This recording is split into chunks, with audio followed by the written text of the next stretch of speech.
Fala, Rovai, o editorial do Fórum 11:30, queridas, queridos e querides. Bolsonaro hoje está numa situação pior do que há uma semana. E isso tem dois motivos. Dois nomes, né, levaram Bolsonaro a essa situação.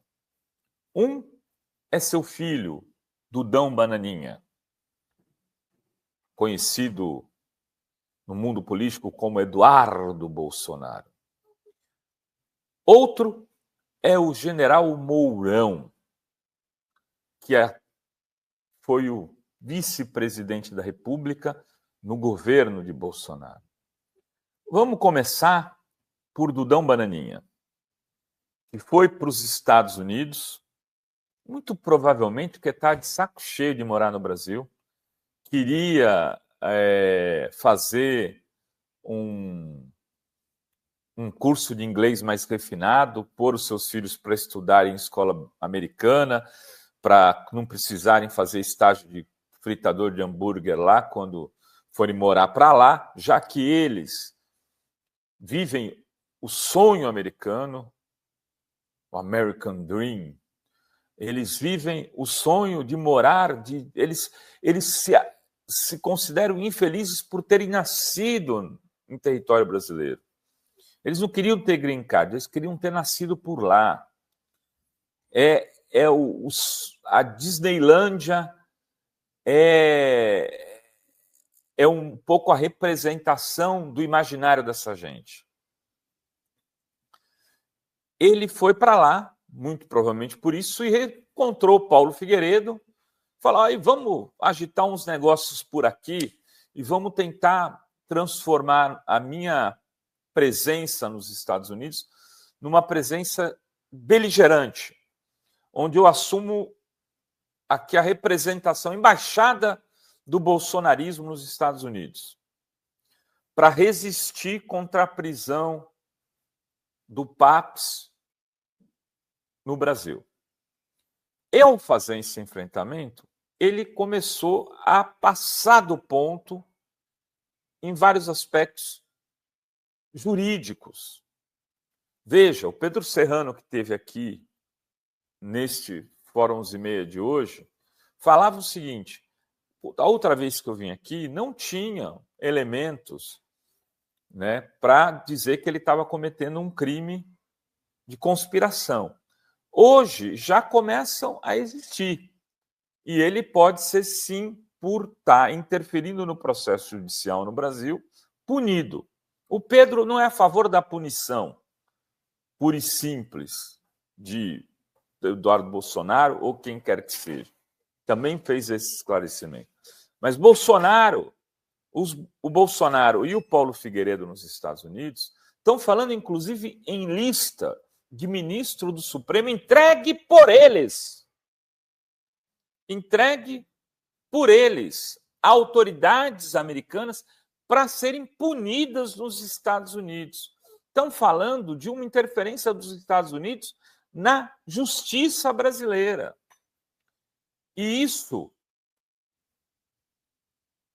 tem, evidentemente, um resultado no processo do pai.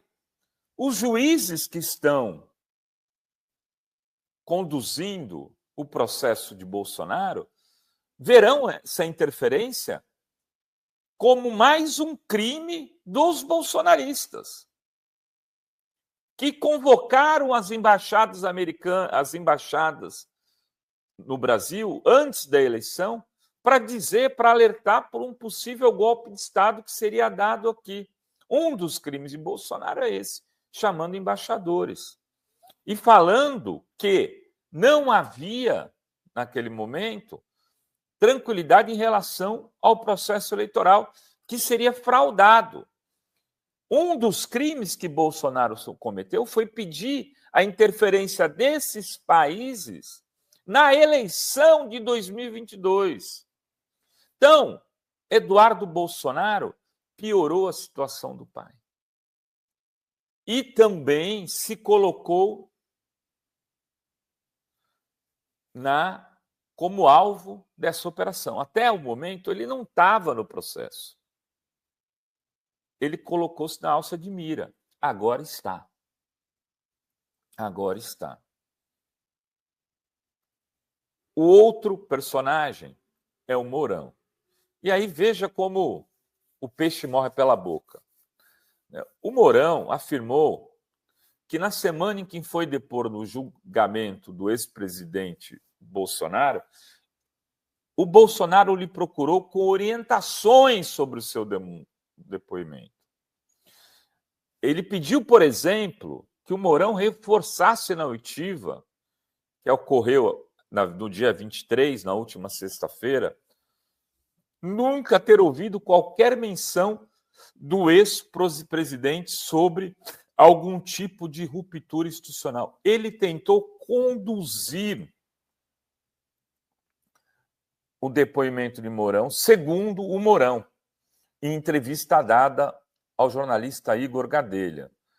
Aí a matéria caiu como uma bomba ontem e a prisão preventiva do ex-presidente Bolsonaro passou a ser dada como certa, porque o procurador-geral Paulo Gonet teria ficado furioso com o desplante de Bolsonaro, como se essa não fosse uma atitude habitual do ex-presidente, aliás, né? E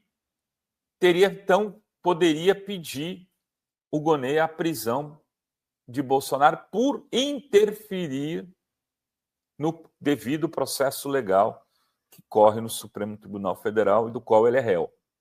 Já é réu. Bom, o Mourão agora está recuando. Ligou para o jornalista da coluna, o Igor Gadelha, na manhã de ontem, para ressaltar que a conversa entre ele e Bolsonaro durante o telefonema foi genérica, né? Não, na verdade, não falamos do depoimento, foi genérica.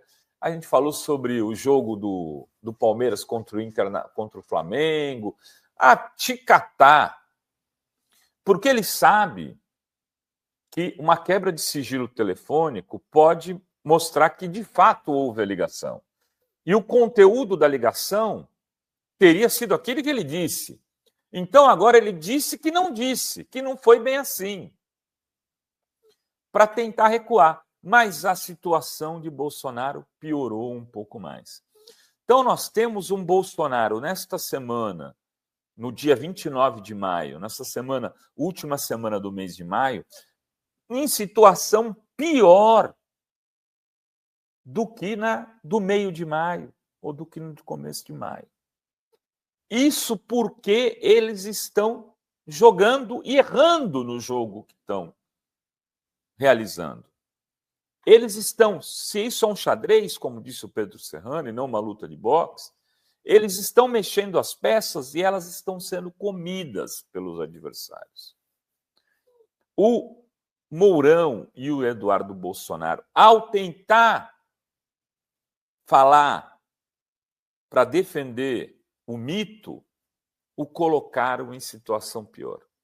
Bom, o Mourão está tentando resolver. Já disse que não é bem assim, que não disse exatamente isso sobre o depoimento que ele deu em relação ao Bolsonaro, que o Bolsonaro teria tentado dito para ele não falar de golpe de Estado. E, por outro lado, lá nos States, o Paulo Figueiredo e o Eduardo Bananinha já estão dizendo o seguinte: não tem uma lista. A tal lista que incluía praticamente todos os juízes do Supremo como possíveis alvos do Estado americano, personas não gratas, que iam perder passaporte, iam ser perseguidos mundo afora, já não foi dada por eles, porque eles sabem que, ao momento em que eles estiverem produzindo uma lista para que um outro Estado interfira na justiça brasileira, eles podem sim ser incriminados. E a situação do seu pai ficaria ainda pior. Enfim, gente, o jogo, sendo de xadrez ou sendo uma luta de boxe, que também tem suas técnicas, ele é mais demorado do que a gente gostaria que fosse. E por isso ele tem que ser feito muito mais com o cérebro do que contra o fígado. Não se derrota o fascismo no grito. É preciso ter muita estratégia e ser muito estratégico para que, ao final, o processo, a vitória, esteja do lado democrático e não do lado autoritário. Era o que tínhamos para hoje neste Fala Rovai. Beijas, beijos e beijos a todos e todes e todas.